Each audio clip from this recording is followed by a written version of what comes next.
Hello. तो good evening to all of you. आप सभी का स्वागत है सिलेक्शन अड्डा में। मैं हूं देवी सी। बेटा, हम जो है ना, हमारे 3 चैप्टर कंप्लीट हो चुके थे, जिसमें से चैप्टर के मैं आपको नाम बता देता हूं। इसमें से हमने एक चैप्टर इंट्रोडक्शन इंट्रोडक्शन दूसरा जो चैप्टर है हमने जो है ना इन्फ्लेशन इन्फ्लेशन तीसरा चैप्टर मॉनेटरी पॉलिसी।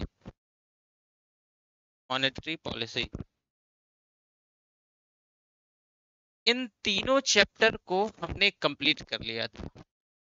अच्छा, इनका सभी का जो नोट्स है, नोट्स को लेकर के परेशान नहीं होना है। मैं एक काम करूंगा कि आपको सारा नोट्स जो है टेलीग्राम में, जो क्लासेस वाइज जो है, यानी आप कहेंगे तो हैंड रिटन या फिर जो है ना, जो सारी चीजें पढ़ाऊंगा तो वो आपको मिल जाएंगी, यानी जैसे पीडीएफ में मिल जाएंगी। ठीक है, तो उसको लेकर के बहुत परेशान नहीं होना है, तो नोट्स प्रॉपर मिल जाएगा।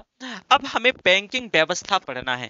बेटा, ये बैंकिंग व्यवस्था की बात करें तो बैंकिंग व्यवस्था के अंतर्गत करीब हमारे जो है ना 10 से ज्यादा लेक्चर आएंगे। ये जो मैं आपको पढ़ा रहा हूँ ना, इकोनॉमी, ये यूपीएससी और सारे स्टेट सिविल सर्विस, कोई भी स्टेट सिविल सर्विस हो, सारे स्टेट सिविल सर्विस में ये काम आएगा। और साथ में और भी जो बाकी कॉम्पिटिटिव एग्जाम है उसके लिए भी इकोनॉमी मोर देन सफिशिएंट होगी। ये जो है ना प्री एंड मेंस के लिए मैं आपको इसमें गारंटी से बोल सकता हूं कि पीटी में अगर यूपीएससी में 15 क्वेश्चन पूछे जाते हैं, तो इस 15 में से जो है ना 12 क्वेश्चन आप जो है गारंटी से अटेम्प्ट कर पाओगे। उसी तरीके से मेंस में करीब 95% क्वेश्चन प्रॉपर लेक्चर से रहेंगे। ये ध्यान रखिएगा। आज हमारा जो नया चैप्टर है ना बेटा, जो चौथा चैप्टर है, वो है बैंकिंग सिस्टम। क्या है? Banking banking system. स्टार्ट। तो चलिए स्टार्ट करते हैं। बैंकिंग सिस्टम के बारे में हम बात करते हैं। भारत में बैंकिंग व्यवस्था में जो है ना, जो भारत में बैंकिंग व्यवस्था है ना बेटा, बैंकिंग व्यवस्था है, बैंकिंग सिस्टम है, इसमें सर्वोच्च स्थान आरबीआई का रहा है। किसका रहा है बेटा? सर्वोच्च स्थान आरबीआई का रहा है। ये जो आरबीआई है जो है ना, ये आपका वित्त मंत्रालय के अंतर्गत कार्य करता है। वित्त मंत्रालय के अंतर्गत कार्य करता है। कार्य वित्त मंत्रालय के अंतर्गत कार्य करता है। इसकी जो स्थापना है ना बच्चा, वो आरबीआई अधिनियम 1934 के अंतर्गत 1 अप्रैल 1935 को होती है। यानी जो आरबीआई की स्थापना, यानी जो आरबीआई है ना, आरबीआई की जो बेटा स्थापना है, स्थापना, वो आरबीआई अधिनियम, यानी आरबीआई एक्ट, आरबीआई एक्ट 1934 के अंतर्गत फर्स्ट अप्रैल फर्स्ट अप्रैल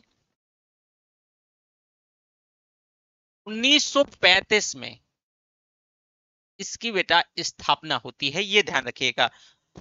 तो एक ये भी महत्वपूर्ण, देखो, इससे संबंधित बहुत सारे, आप ये ध्यान देना है कि बहुत आपको जो है क्वेश्चन फैक्चुअल भी बनते हैं और फैक्ट के साथ साथ कॉन्सेप्चुअल भी बनते हैं। अब इसकी स्थापना, जैसे मैंने आपको बताया कि भाई आरबीआई अधिनियम जो 1934 है, तो आरबीआई अधिनियम 1934 के अंतर्गत जो सॉरी आरबीआई एक्ट 1934 के अंतर्गत इसकी स्थापना अप्रैल जो है ना, 1 अप्रैल 1935 में होती है। आरबीआई बेटा एक वैधानिक या सांविधिक निकाय है। ये जो है ना, ये एक वैधानिक निकाय है। क्या है बेटा? और ये क्वेश्चन जो है यूपीएससी ने ही पूछा था।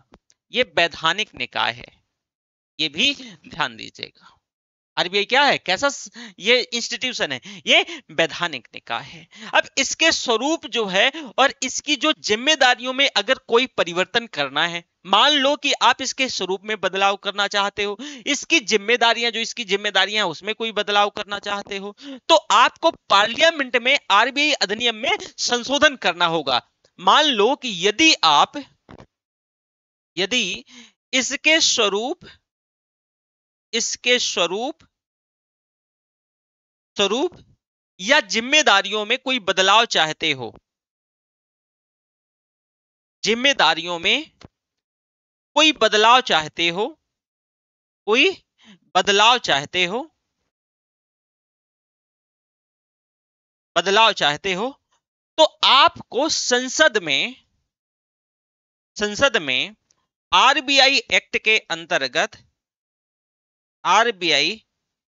एक्ट में परिवर्तन करना पड़ेगा या संशोधन करना पड़ेगा। परिवर्तन या आपको संशोधन बेटा करना पड़ेगा, तभी पॉसिबल है कि इसका जो वर्टेक्स है वो चेंज हो पाए, परिवर्तित हो पाए। तो ये ध्यान रखना, परिवर्तन करना जरूरी है, बिना परिवर्तन के आप काम नहीं चला पाओगे। आजादी के बाद वर्ष 1948 में आरबीआई जो है वो transfer to public ownership act पारित किया गया। यानी हम आजाद होते हैं 1947 में, तो आरबीआई 1948 में 1948 में आजादी के बाद आरबीआई जो है transfer to public ownership act, यानी आरबीआई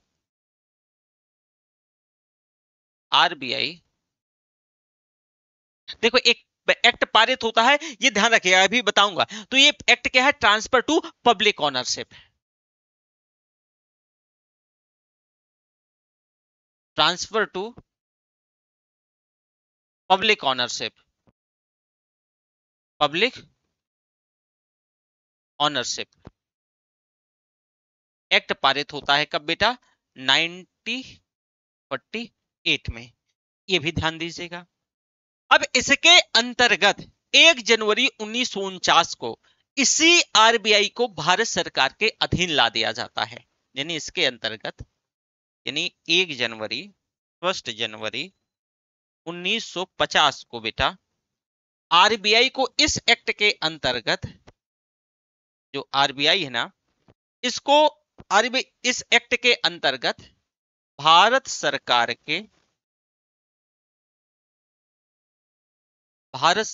के क्या कर दिया जाता है, अधीन ला दिया जाता है बच्चा, अधीन ला दिया जाता है, ला दिया जाता है। तो सरकार के अधीन फिर ये क्या करने लगता है, काम करने लगता है। अब बेटा जो स्टार्टिंग में आरबीआई का जो हेड क्वार्टर है, जो मुख्यालय है, वो बेटा कोलकाता में हुआ करता था। होता क्या था, आप देखो कि अंग्रेजों की सारी इकोनॉमिक एक्टिविटीज आप देखोगे कहां से हैंडल हो रही हैं, कोलकाता में। तो स्टार्टिंग फेज में, यानी शुरुआत में बेटा, शुरुआत में जो आरबीआई का जो हेड क्वार्टर था, यानी आरबीआई का जो मुख्यालय था वो क्या था, कोलकाता हुआ करता था, कोलकाता इसका जो है मुख्यालय हुआ करता था, कोलकाता हुआ करता था।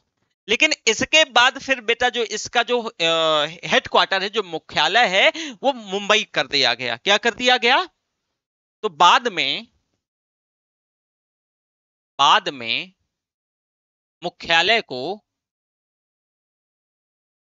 मुख्यालय क्या बनाया गया, मुंबई, यानी मुख्यालय मुंबई ट्रांसफर कर दिया गया, मुंबई कर दिया गया, मुंबई कर दिया गया। ठीक है, तो ये भी ध्यान दीजिएगा। इसके साथ जो है आरबीआई का जो बेटा जो नेतृत्व है, यानी जो लीड करता है, वो गवर्नर है। तो आरबीआई को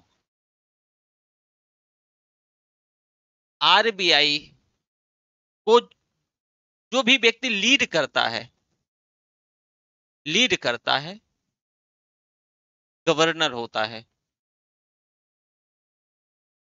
गवर्नर गवर्नर होता है।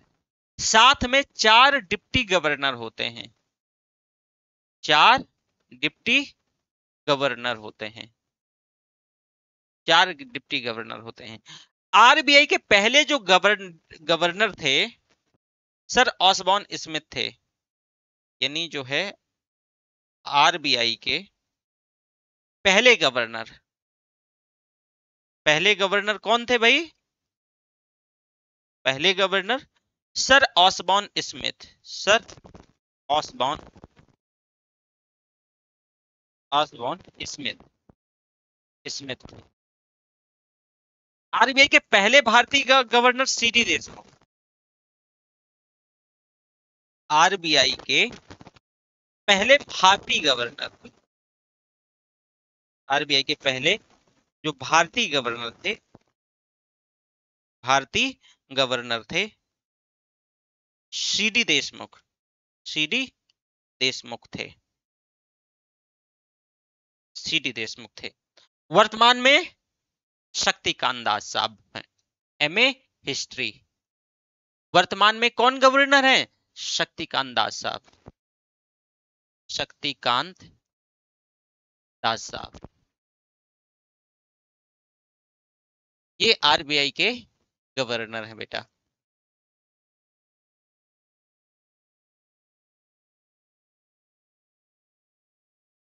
आरबीआई के गवर्नर है, तो ये भी ध्यान रखिएगा। यहां तक मैंने आपको जितनी भी चीजें बताई ये बेटा फैक्चुअल इंफॉर्मेशन है, और ये भी मैं मान के चलता हूं कि किसी भी प्रकार से यहां आपको कोई डाउट नहीं होगा। ये जो शक्तिकांत दास साहब है ना बेटा, ये आपको शक्तिकांत दास साहब आरबीआई के 25वें गवर्नर हैं, 25वें गवर्नर के तौर पे इन्होंने शपथ ली थी। तो ये तो एक सिंपल इंफॉर्मेशन है, सिंपल। देखो वापस से थोड़ा सा एक बार रिवाइज करवाता हूं मैं।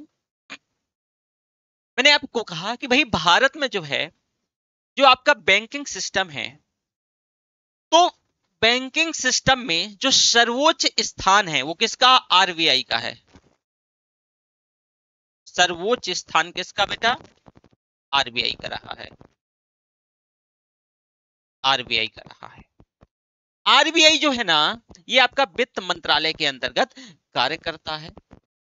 अब आरबीआई की जो स्थापना है ना बेटा, वो आरबीआई एक्ट 1934 के अंतर्गत 1 अप्रैल 1935 में इसकी स्थापना होती है। ये आरबीआई एक वैधानिक निकाय है। ये क्या है? वैधानिक। ये पूछा जा सकता है कि संवैधानिक बॉडी है, वैधानिक बॉडी है, तो ध्यान रखना ये आपका वैधानिक निकाय है। और यदि मान लो इसके आपको स्वरूप में बदलाव करना है, इसकी जिम्मेदारियों में बदलाव करना है, तो आपको संसद में आरबीआई एक्ट में परिवर्तन या संशोधन करना पड़ेगा। इसके बाद ही आप इसमें कोई भी बदलाव कर सकते हो। आजादी के बाद आरबीआई 1948 में RBI transfer to public ownership act लेके आती है 1948 में, और इसी एक्ट के आधार पे बेटा 1 जनवरी 1950 को आरबीआई को भारत सरकार के अधीन ला दिया जाता है। आरबीआई को किसके? भारत सरकार के अधीन ला दिया जाता है। इसके बाद आगे कहानी बढ़ती है कि बेटा जो शुरुआत में जो आरबीआई का जो बेटा हेडक्वार्टर मुख्यालय हुआ करता था वो कोलकाता हुआ करता था। बाद में जो इसका मुख्यालय है वो कहां कर दिया गया? मुंबई कर दिया गया।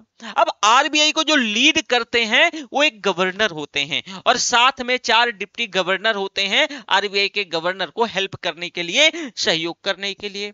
आरबीआई पहले अगर आप देखोगे कि आरबीआई के जो पहले गवर्नर थे सर ऑसबॉर्न स्मिथ हुआ करते थे, और आरबीआई के जो पहले भारतीय गवर्नर थे सर सीडी देशमुख हुआ करते थे।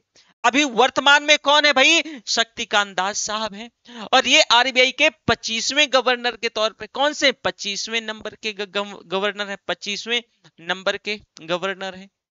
तो ये तो भाई एक समान इंफॉर्मेशन है आरबीआई के बारे में। अब देखो आरबीआई की भाई जो है जिम्मेदारियां, आरबीआई की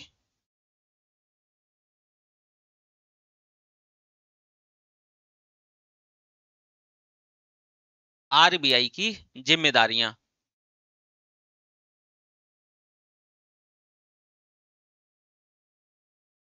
आरबीआई की जिम्मेदारियां। चलो अब आरबीआई की जिम्मेदारियों में तो बेटा आरबीआई की दो प्रकार की जिम्मेदारी होती है। एक जिम्मेदारी आरबीआई की पारंपरिक जिम्मेदारी है और एक जिम्मेदारी बेटा गैर पारंपरिक जिम्मेदारी है। तो आप ये कह सकते हो कि केंद्रीय बैंक के तौर पे आरबीआई की जिम्मेदारियों को दो प्रारूपों में बांटा जा सकता है। यानी केंद्रीय बैंक के तौर पे, केंद्रीय बैंक के रूप में, बैंक के रूप में जिम्मेदारियों को आपको कितने भागों में भैया, दो प्रारूपों में बांटोगे। एक होती है गैर पारंपरिक जिम्मेदारी, गैर पारंपरिक जिम्मेदारी, पारंपरिक जिम्मेदारी, जिम्मेदारी, और दूसरी होती है बेटा पारंपरिक जिम्मेदारी, पारंपरिक जिम्मेदारी, पारंपरिक जिम्मेदारी। यानी केंद्रीय बैंक के तौर पे आरबीआई की दो जिम्मेदारियां हैं, एक भाई पारंपरिक जिम्मेदारी है, एक गैर पारंपरिक जिम्मेदारी है। तो देखो कि कहीं भाई जो एक गैर पारंपरिक नॉन ट्रेडिशनल रिस्पॉन्सिबिलिटीज जिम्मेदारी कौन सी है, तो वैसी जिम्मेदारियां जो समय समय पर बेटा उत्पन्न होती हैं और जैसे ही ये जिम्मेदारियां पूरी हो जाती हैं आरबीआई इनसे क्या हो जाती है, मुक्त हो जाती है। यानी गैर पारंपरिक जिम्मेदारी वैसी जिम्मेदारी है जो टाइम टू टाइम, यानी समय समय पर, मान लो जैसे ऐसे समझो कि इस गैर पारंपरिक जिम्मेदारी वैसी जिम्मेदारी है कि टाइम टू टाइम, समय समय पर, टाइम के बाद, यानी टाइम टू टाइम क्या हुई, उत्पन्न हुई, टाइम टू टाइम इस उत्पन्न हुई और एक समय के बाद ये जिम्मेदारियां क्या हो जाती हैं, मान लो पूरी हो गई। और अगर समय के साथ ये जिम्मेदारियां पूरी हो गई तो फिर इनका कोई औचित्य नहीं है, आरबीआई इनसे मुक्त हो जाता है। वहीं दूसरी तरफ आप देखोगे कि कुछ पारंपरिक जिम्मेदारियां हैं। अब ये जो पारंपरिक जिम्मेदारियां हैं ये वैसी जिम्मेदारियां हैं जो आरबीआई को आरबीआई अधिनियम के अंतर्गत प्राप्त होती हैं। अब ये जिम्मेदारियां बेटा हमेशा लगातार बनी रहती हैं। अब आरबीआई अधिनियम में संशोधन करके आरबीआई को इन जिम्मेदारियों से भी मुक्त किया जा सकता है। अब आरबीआई की जो जिम्मेदारियों की बात करें तो कौन कौन सी कुछ जिम्मेदारियां हैं, जरा इसे समझने का प्रयास करो कि आरबीआई की ये पारंपरिक जिम्मेदारियां जो हमेशा एग्जिस्ट रहेंगी, हमेशा बनी रहेंगी। तो ऐसी कौन कौन सी जिम्मेदारी हैं जो हमेशा बनी रहती हैं बेटा? देखो अगर हम बात करते हैं ना बच्चा, तो आरबीआई भारत सरकार और राज्य सरकारों के लिए बैंक का कार्य करती है। यानी जो है आरबीआई जो है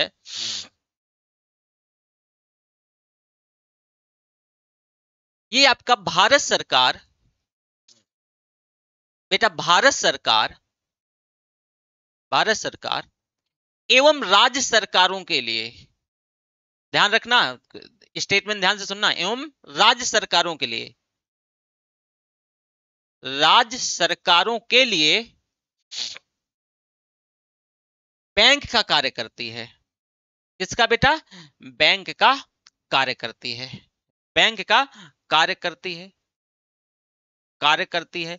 इसका मतलब क्या हुआ कि आरबीआई बैंक है किसकी? भारत सरकार की, भारत सरकार की और राज्य सरकार की, राज्य सरकार की। अब भाई अगर आरबीआई बैंक है भारत सरकार की और राज्य सरकार की, तो बैंक का मुख्य कार्य क्या होता है कि अगर मान लो जरूरत पड़े तो पैसे को लेन देन करना, पैसे का लेन देन करना, लेन देन करना। मतलब कि अगर मान लो भारत सरकार को पैसे की जरूरत है तो उसका बैंक पैसे देगा, कौन देगा? आरबीआई।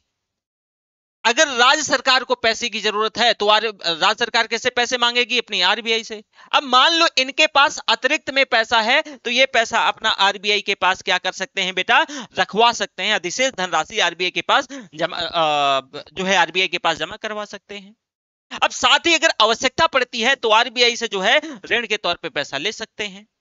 तो आरबीआई से बैंकिंग सेवा प्राप्त करना जो है ये आप ये कह सकते हो कि राज्य सरकारों के लिए, हाँ देखो भारत सरकार का तो बैंक है लेकिन जो स्टेट गवर्नमेंट है ये वैकल्पिक भी है। जो आरबीआई से जो बैंकिंग सर्विसेज प्राप्त करना जो है, ये जो स्टेट गवर्नमेंट है, जो राज्य सरकार है, तो इनके लिए वैकल्पिक है। अगर चाहें तो यह आरबीआई से बैंकिंग सेवा लें, अगर मन नहीं है तो कोई जोर जबरदस्ती नहीं है। अब जैसे कि वर्तमान में सिक्किम को छोड़ दें अगर, तो राज्य सरकारें जो है आरबीआई से बैंकिंग सेवाएं प्राप्त करती हैं। लेकिन सिक्किम आपका, जैसे वर्तमान में ऐसे आप लिख सकते हो कि वर्तमान में सिक्किम को छोड़ करके, सिक्किम को छोड़ करके, सिक्किम को छोड़ करके, छोड़ करके, छोड़ करके, वर्तमान में किसको बेटा, सिक्किम को छोड़ करके सभी राज्य सरकारें आरबीआई से सेवाएं लेती हैं। सभी राज्य सरकारें, सभी राज्य सरकारें किससे, आरबीआई से, आरबीआई से क्या है, सेवाएं लेती हैं, आरबीआई से सेवाएं लेती है। जितनी भी राज्य सरकारें हैं सभी आरबीआई से बेटा सेवा प्राप्त करती हैं। अब आरबीआई बैंकों के लिए बैंक का कार्य करता है। अब तो ये भी आप समझ गए। अब अगला देख लो कि आरबीआई की और क्या पारंपरिक जिम्मेदारी है। भाई ये पारंपरिक जिम्मेदारी है, कभी समाप्त ना होने वाली। अब जैसे देखो, वापस से थोड़ा देख लो, नहीं कंफ्यूज ना कर जाओ। मैंने क्या बताया था कि आरबीआई की सामान्यतः दो प्रकार की जिम्मेदारियां हैं। एक जिम्मेदारी क्या है, गैर पारंपरिक जिम्मेदारी। तो गैर पारंपरिक जिम्मेदारी में बताया कि जो मतलब इनका अगर मान लो जैसे कि आज काम है और पूरा हो गया तो समाप्त हो गई। अब जैसे वित्तीय समावेशन, ऐसे समझो बेटा, वित्तीय समावेशन, वित्तीय समावेशन, वित्तीय समावेशन का मतलब है कि प्रत्येक भारतीय नागरिक को, प्रत्येक व्यक्ति को बैंकिंग व्यवस्था से जोड़ना। अब मान लो कि सभी के पास अकाउंट हो गए, ये जिम्मेदारी पूरी हो गई, तो फिर अब समाप्त हो गई, उसका कोई रेलिवेंट नहीं है। तो ये कैसी जिम्मेदारी हुई, ये गैर पारंपरिक जिम्मेदारी हुई। दूसरा पारंपरिक जिम्मेदारी, पारंपरिक जिम्मेदारी कौन सी, ये वैसी जिम्मेदारियां थी कि जो हमेशा बनी रहती थी।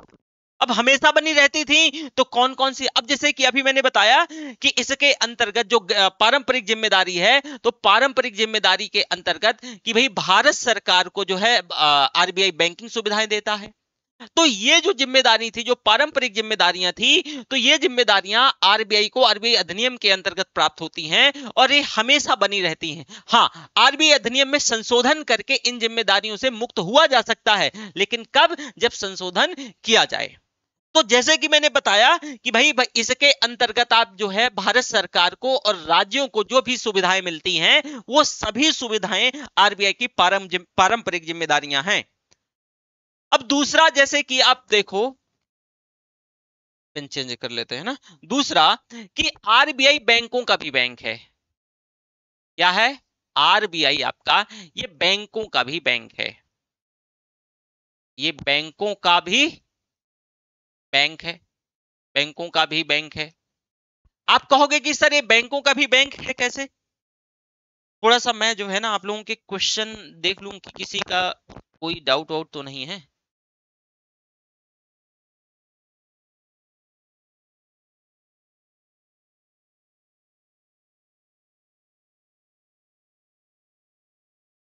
अच्छा, हम लाइव जो है किसी दूसरी क्लास में आ गए हैं ना, ये तो समस्या है। चलो कोई नहीं, अब हो गया है तो चेंज कर लेंगे। तो आरबीआई बैंकों का भी क्या है भाई, बैंकों का भी बैंक है। अब बैंकों का भी बैंक है तो बताओ कि बैंकों का मुख्य कार्य क्या है। कि अगर मान लो बैंकों को पैसे चाहिए तो किसके पास जाएंगे, आरबीआई के पास। और अगर इनके पास अतिरिक्त में पैसे हैं तो भी आरबीआई के पास जाके जमा करवा देंगे। तो आप कह सकते हो कि आरबीआई बैंकों के लिए बैंक का कार्य करता है। अर्थात कि भारत में कार्यरत बैंक आरबीआई के पास अपना जो है अधिशेष जमा रख सकते हैं। अगर उनको जरूरत है तो लोन ले सकते हैं, ऋण प्राप्त कर सकते हैं।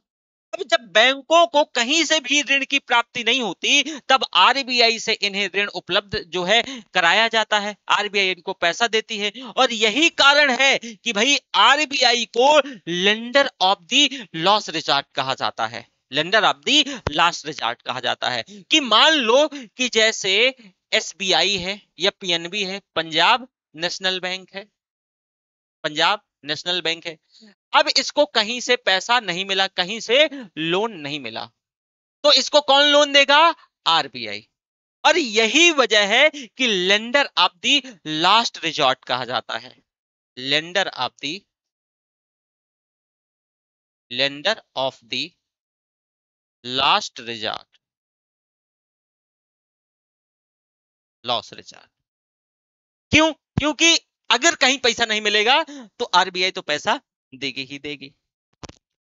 भाई आरबीआई मौद्रिक नीतियों में महत्वपूर्ण भूमिका निभाती है। मैंने आपको मॉनेटरी पॉलिसी पढ़ाया और डिटेल समझाया। तो आरबीआई की जो है मॉनेटरी जो मौद्रिक नीतियां हैं उन पर महत्वपूर्ण भूमिका होती है। और इन नीतियों के माध्यम से बेटा आरबीआई यह सुनिश्चित करने का प्रयास करती है कि अर्थव्यवस्था में कितना पैसा जाएगा, कितना पैसा नहीं जाएगा। अर्थात कि अर्थव्यवस्था में वह पैसे को कंट्रोल करती है या जो पैसे के प्रवाह को यानी तरलता को नियंत्रित करती है। आप जो है तीसरा पॉइंट ऐसा लिख सकते हो कि जो आरबीआई है वो अर्थव्यवस्था में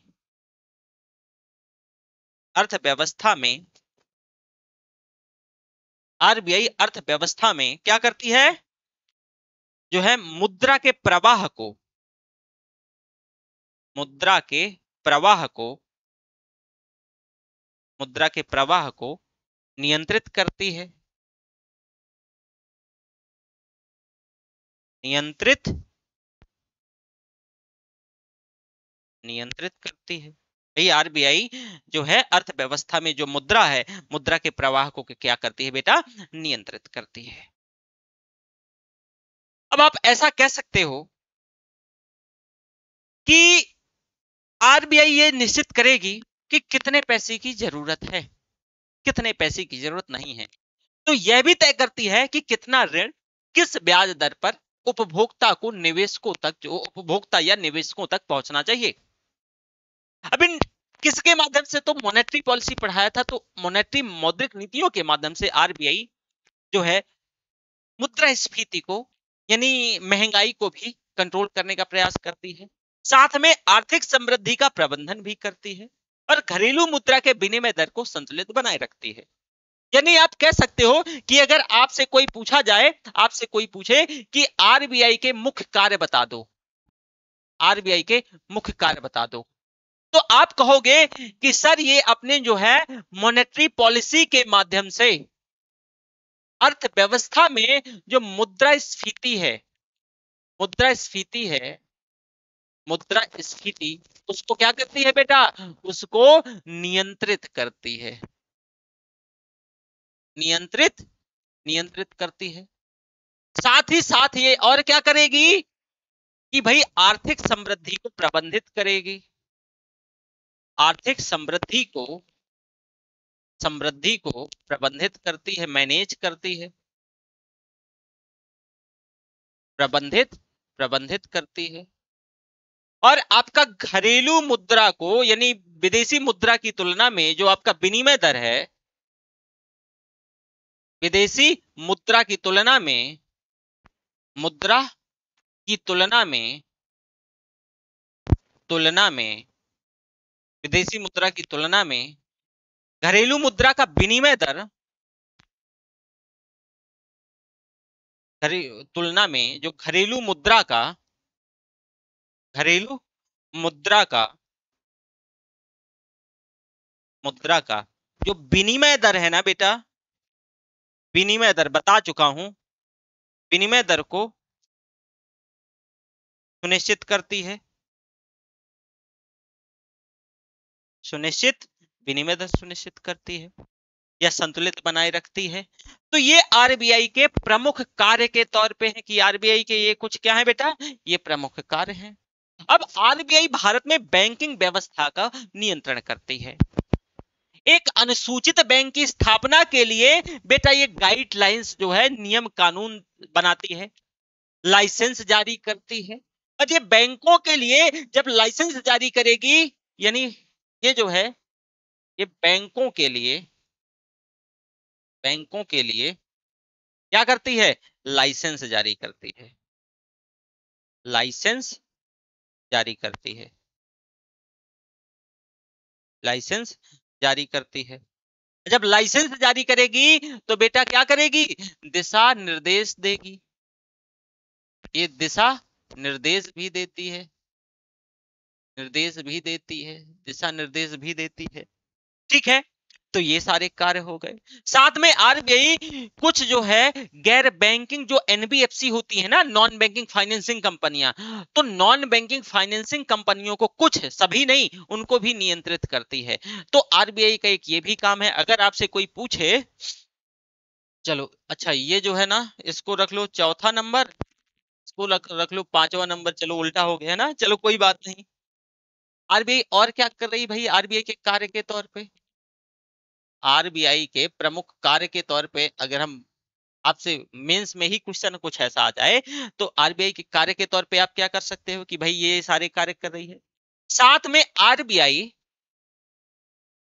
आरबीआई कुछ एनबीएफसी को, जो कुछ एनबीएफसी हैं, एनबीएफसी, एनबीएफसी यानी नॉन बैंकिंग फाइनेंसिंग कंपनी, गैर वित्तीय जो है, गैर वित्तीय संस्थान, गैर बैंकिंग वित्तीय संस्थान, तो कुछ एनबीएफसी को बेटा क्या करेगी? नियंत्रित करती है, नियंत्रित, नियंत्रित करती है, सभी नहीं, कुछ को जो है अभी देखेंगे कि एनबीएफसी को दूसरी बॉडी कंट्रोल करेगी। साथ ही साथ जो है आरबीआई भारत में जो यानी भुगतान और निपटारा व्यवस्था है उसको भी, जो पेमेंट एंड सेटलमेंट है उसको भी करती है। यानी आरबीआई, आरबीआई भारत में payment and settlement, payment and settlement, settle जो निपटारा, भुगतान और निपटारा व्यवस्था, ये भी जो है तो पेमेंट और सेटलमेंट भी देखती है। साथ ही साथ आरबीआई भारत में विदेशी मुद्रा कोष का संरक्षण करती है। आरबीआई भारत में, भारत में जो विदेशी मुद्रा कोष है, फॉरेक्स है, विदेशी मुद्रा कोष का, मुद्रा कोष का संरक्षण भी करती है बेटा। क्या करती है? विदेशी मुद्रा कोष का संरक्षण करती है। इसके साथ साथ और क्या करती है आरबीआई? विदेशी मुद्रा कोष के संरक्षण के साथ साथ अगर हम बात करें, एक मिनट रुकिएगा, अगर हम आरबीआई इस बात करते हैं तो आरबीआई भारत में विदेशी मुद्रा कोष के संरक्षण के साथ साथ भारत अपने जो विदेशी मुद्रा कोष है तो उसमें जो हॉट करेंसी है, हॉट करेंसी की जैसे कि मान लो अमेरिकी डॉलर है, यूरो है, येन है, पाउंड है, सोना है, एसडीआर है, तो इसका एक जो है रेशियो बना के रखती है। ये भी आरबीआई की ही क्या है? जिम्मेदारी है। तो आपने ये कुछ कार्य देखे आरबीआई के कि ये सारे कार्य करती है। जो एसडीआर है बेटा, ये आपका आईएमएफ की मुद्रा है, ठीक है, ये आईएमएफ की लेखांकन इकाई है। एसडीआर यानी स्पेशल ड्राइंग राइट्स, इसको विशेष, हिंदी में विशेष आहरण अधिकार कहते हैं। साथ में आरबीआई भारत में और भी कार्य करती है, अभी हालांकि मैं बताऊंगा, जैसे कि 1 रुपए से ऊपर के नोट, 1 रुपए का नोट छोड़ दो आप, जो 1 रुपए का नोट है ना, ये तो 1 रुपए से ऊपर के सारे नोट आरबीआई जारी करती है। बेटा जो 1 रुपए का नोट है और जो सारे सिक्के हैं वो सरकार जारी करती है। और एक और इंटरेस्टिंग बात कि इनको बाजार तक पहुंचाने की जिम्मेदारी किसकी है? आरबीआई की है।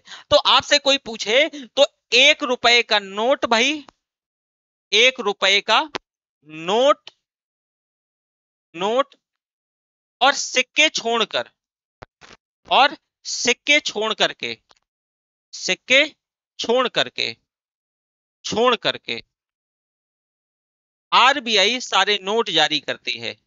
आरबीआई सारे नोट जारी करती है, नोट जारी करती है, जारी करती है। और साथ में एक और पॉइंट ये ध्यान रखना कि आरबीआई यानी सिक्के और नोट को बाजार तक पहुंचाने की जिम्मेदारी आरबीआई की है। यानी तरलता को कंट्रोल कौन करेगा? आरबीआई करेगा। बेशक सिक्कों को आरबीआई जारी नहीं करती है, पर मार्केट तक पहुंचाने की जिम्मेदारी आरबीआई की है, किसकी? कॉइन्स की भी। तो ये कुछ जो है आप देखो कि 7-8 मेजर मेजर पॉइंट हैं जो आरबीआई के प्रमुख जो है कार्य के तौर पे हैं कि आरबीआई जो है ये जो है मेजर मेजर क्या करती है, काम करती है। यहां तक मैं ये मान के चलता हूं कि किसी भी बच्चे को किसी प्रकार से कोई डाउट नहीं होगा। अब देखो भारत में बेटा 4 जगह जो है जो करेंसी नोट हैं वो क्या होते हैं, मुद्रित होते हैं। कौन कौन से 4 जगह हैं देख लो। भारत में, भारत में 4 जगह, 4 जगह जो करेंसी नोट हैं, करेंसी नोट हैं वो मुद्रित होते हैं, मुद्रित होते हैं यानी छापे जाते हैं। तो कौन कौन से 4 जगह हैं जरा ये देखो। तो देवास, नासिक, मैसूर और साल्वनी। देवास, नासिक, मैसूर, मैसूर और साल्वनी।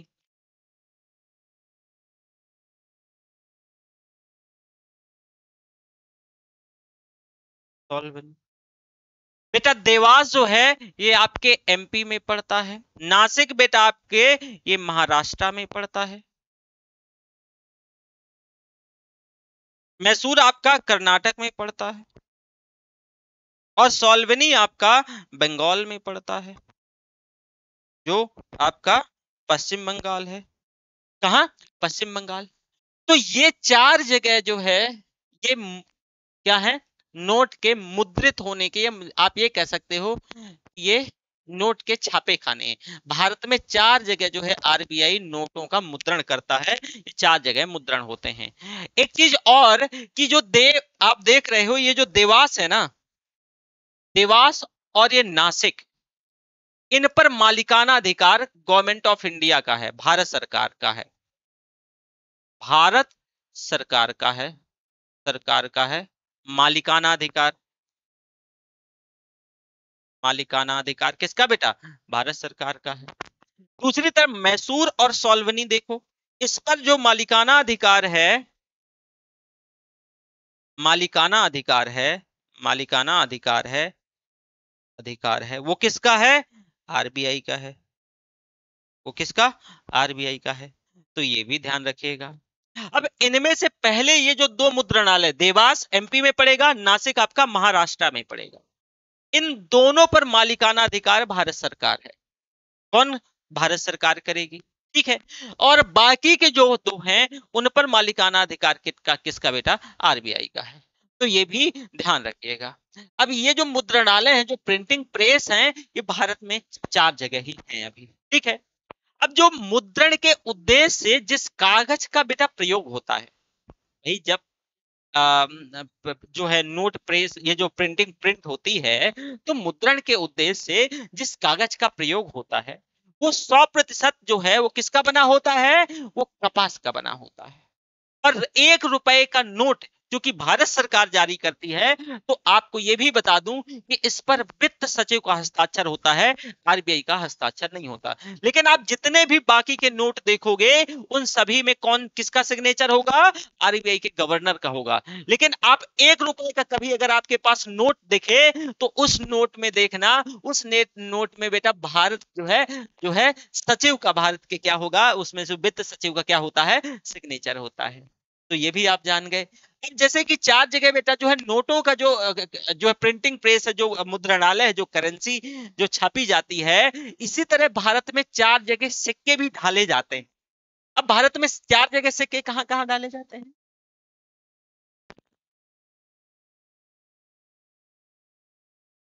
भारत में कितनी जगह बेटा? 4 जगह है। 4 जगह जो सिक्के हैं, क्वाइंस हैं, सिक्के ढाले जाते हैं।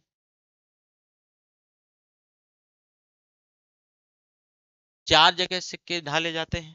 अब कहां कहां? मुंबई, कोलकाता, नोएडा और हैदराबाद। मुंबई, कोलकाता, कोलकाता, नोएडा और हैदराबाद। हैदराबाद। मुंबई महाराष्ट्र में पड़ता है आपका, महाराष्ट्र में। कोलकाता आपका कहाँ बेटा, वेस्ट बंगाल में है, वेस्ट बंगाल में। नोएडा आपका बेटा यूपी में है, और आपका हैदराबाद जो है आंध्र प्रदेश। चार जगह जो है आपके जो क्वाइंस हैं वो भी ढाले जाते हैं, या इनका जो है मिंट किए जाते हैं, ये भी ध्यान रखें। क्वाइनेज एक्ट के हिसाब से या क्वाइनेज एक्ट के अनुसार भारत में मैक्सिमम 1,000 रुपए का सिक्का जारी किया जा सकता है, यानी क्वाइनेज एक्ट के अनुसार अनुसार भारत में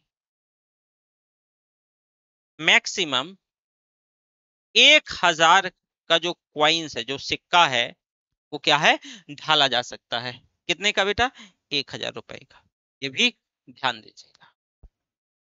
साथ में इसी प्रकार के नियमों के अनुसार अधिकतम 10,000 रुपए का नोट, जो नोट इधर मैं आपको बता रहा था, तो मैक्सिमम जो है भारत में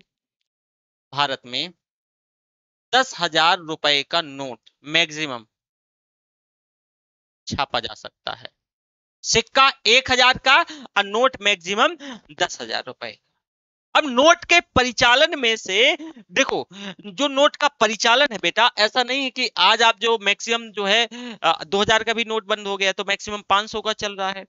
इससे पहले 1978 में बेटा, जो जब 10,000 का नोट चला करता था, लेकिन 1978 में मुरारजी की सरकार आती है, मुरारजी देसाई। और मुरारजी देसाई की सरकार आती है और उस समय इसका विमुद्रीकरण यानी डीमोनेटाइजेशन कर दिया जाता है, विमुद्रीकरण कर दिया जाता है इस 10,000 रुपए के नोट का। तो ये भी ध्यान रखिएगा। अब वो हर वो सिक्का और नोट जो कि विनिमय का जो वैधानिक माध्यम होता है, उसको लीगल टेंडर मनी कहते हैं। ये भी आपसे क्वेश्चन पूछा जा सकता है, या जो है ये क्वेश्चन जो है कि लीगल टेंडर मनी क्या है। तो हर एक वो क्वाइंस, यानी प्रत्येक जो है क्वाइंस या फिर नोट, क्वाइन और जो नोट है आपका, नोट है, ये इसको लीगल टेंडर कहते हैं जो चल रहा है, लीगल टेंडर कहते हैं, लीगल टेंडर मनी कहते हैं, लीगल टेंडर मनी कहते हैं। ये भी ध्यान दीजिएगा। तो मैं ये मान के चलता हूं, कितना टाइम हो गया, अच्छा ये मैं मान के चलता हूं कि यहां तक चीजें क्लियर हो गई।